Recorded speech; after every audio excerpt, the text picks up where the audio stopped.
Halo semua, Fani di sini, dan kita berjumpa lagi dalam program Kelas Ekstensi.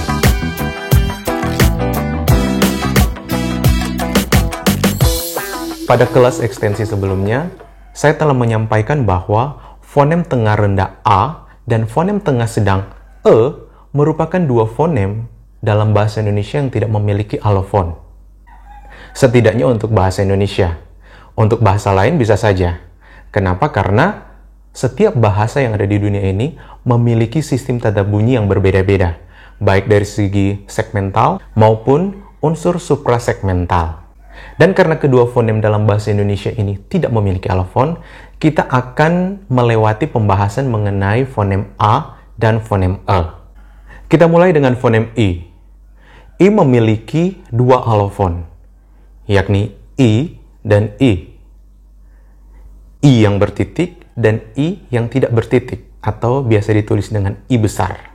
I yang bertitik, seperti yang telah disampaikan sebelumnya, didistribusikan kepada silabel-silabel yang terbuka atau silabel tak berkoda.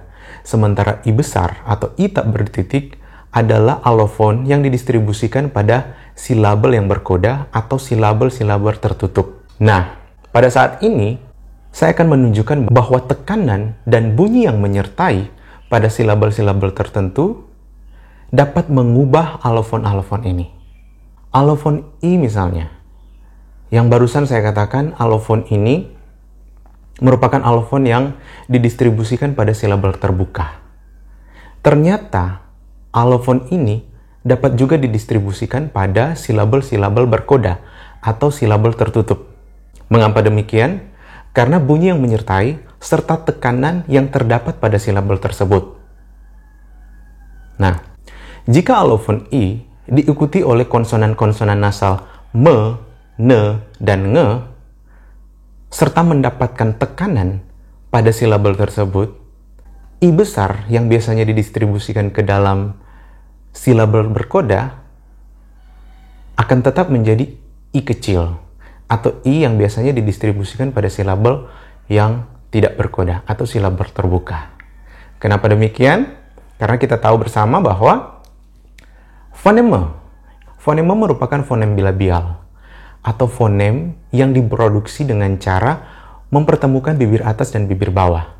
Sementara fonem I merupakan fonem depan tinggi. Nah, jadi ketika fonem I atau fonem depan tinggi ini disertai dengan bunyi nasal me, otomatis dia akan menyesuaikan dengan posisi artikulasi dari fonem nasal bilabial me, sehingga bunyi I ini akan bergeser. Nah, untuk mencegah agar bunyi tidak bergeser, fonem ini atau puncak silabis ini perlu mendapatkan tekanan, sehingga bunyi ini tidak berubah atau tidak bergeser. Begitu juga dengan fonem ne. Fonem ne merupakan nasal dental alveolar atau bunyi yang diproduksi di antara pangkal gigi dan gusi.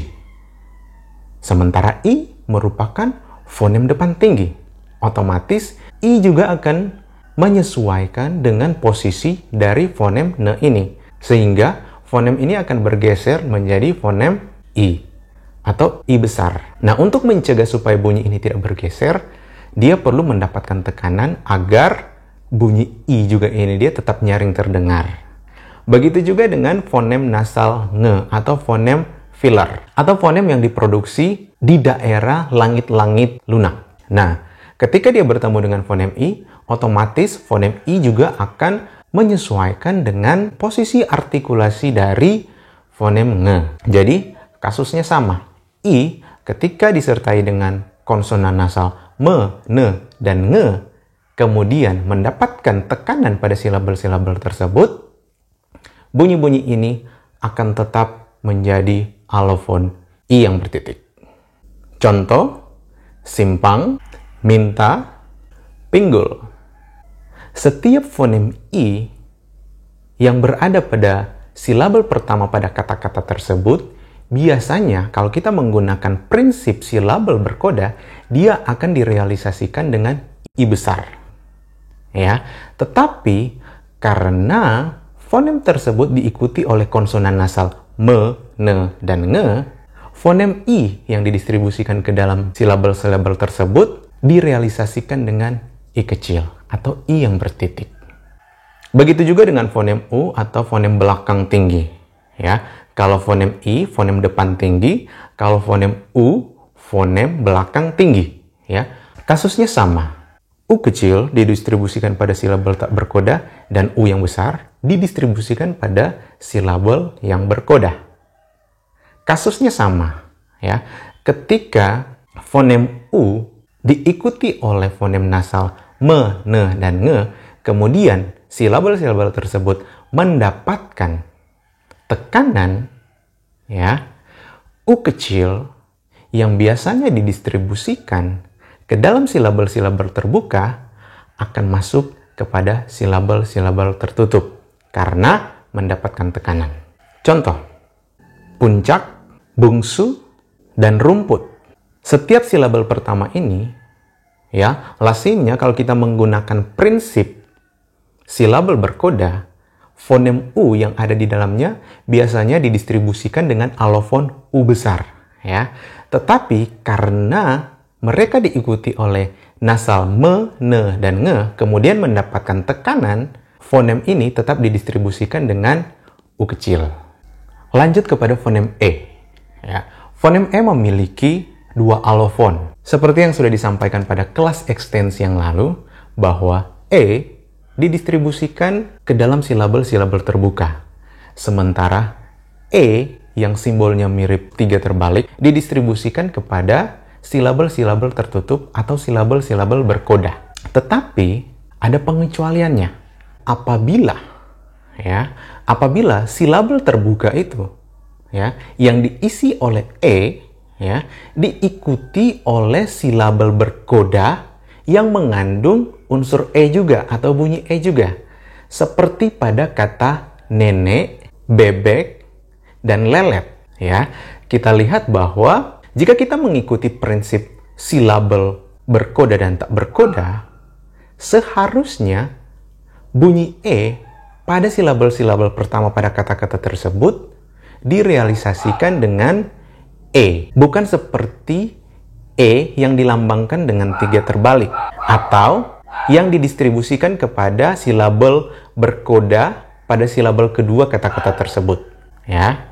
Tetapi karena silabel kedua di dalam kata-kata tersebut mengandung unsur bunyi E, silabel-silabel tersebut berubah menjadi E seperti yang dilambangkan dengan angka 3 terbalik. Kasus yang sama terjadi juga pada fonem O.